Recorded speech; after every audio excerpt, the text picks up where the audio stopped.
రాజాపురం అనే చిన్న గ్రామంలో సావిత్రమ్మ అనే తెలివైన మహిళ ఉండేది. ఆమె క్రమశిక్షణ, సాంప్రదాయాల పట్ల గౌరవం కలిగిన వ్యక్తి. ఆమె కుమారుడు రాఘవుడు. వివాహం అయిన తర్వాత ఇంటికి కొత్త కోడలుగా లక్ష్మి వచ్చింది. లక్ష్మి చదువుకున్న, ఆనవాయితీలను గౌరవించేది, కానీ ఆధునిక ఆలోచనలున్న మహిళ. కొత్తగా వచ్చిన మొదటి కొన్ని నెలలలోనే అత్తాకోడళ్ల మధ్య చిన్న చిన్న తేడాలు వస్తూ ఉండేవి.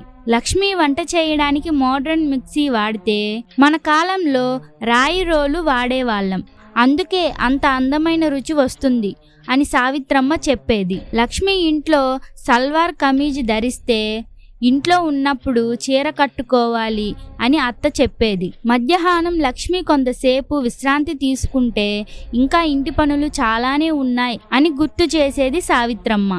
రాఘవుడు ఇద్దరి మధ్య సమతుల్యం పాటించడానికి ప్రయత్నించేవాడు, కానీ ఎవరి కోణం వారిదే. లక్ష్మి బాధపడుతూ అత్తయ్య నన్ను ఇష్టపడట్లేదేమో అనుకుంటూ ఉండేది. సావిత్రమ్మ ఈ అమ్మాయి సాంప్రదాయాలను గౌరవించడం లేదు అనుకుంటూ ఉండేది. ఒకరోజు ఒక పెద్ద పండుగ వస్తుందని సావిత్రమ్మ పిండి వంటలను చేసేందుకు సిద్ధమవుతుంది.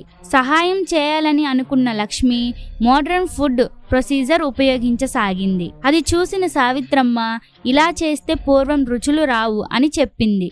లక్ష్మి మాత్రం వాదన లేకుండా ఒక ప్రయత్నం చేయాలని అనుకుంది.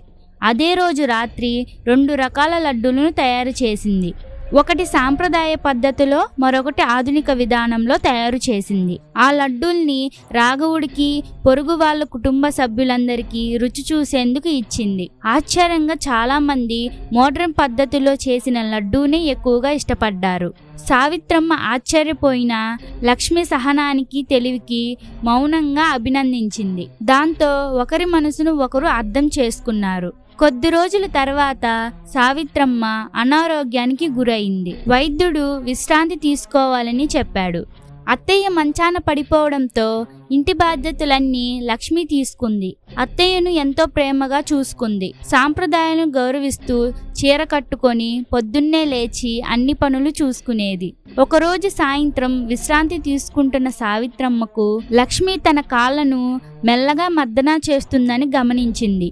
తన పట్ల కోడలు చూపించిన ప్రేమను చూసి సావిత్రమ్మ భావోద్వేగానికి గురైంది. ఈ అమ్మాయిని తప్పుగా అర్థం చేసుకున్నాను, నిజానికి ఎంతో మంచి మనసున్న అమ్మాయి అని భావించింది సావిత్రమ్మ.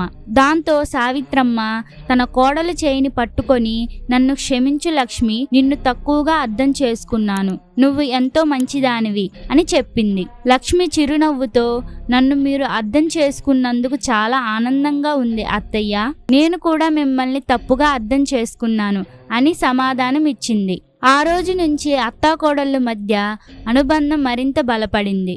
సావిత్రమ్మ లక్ష్మి కొత్త ఆలోచనలను అంగీకరించగా లక్ష్మి అత్తయ్య సాంప్రదాయాలను, విలువలను గౌరవించింది.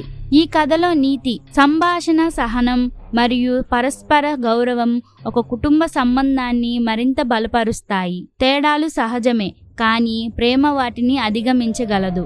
ఇలాంటి స్టోరీస్ మీకు ఇంకా కావాలంటే ఇప్పుడే వీడియోకి లైక్ చేసి ఛానల్ని సబ్స్క్రైబ్ చేసుకొని బెల్ ఐకాన్ని ఆల్లో పెట్టుకోండి.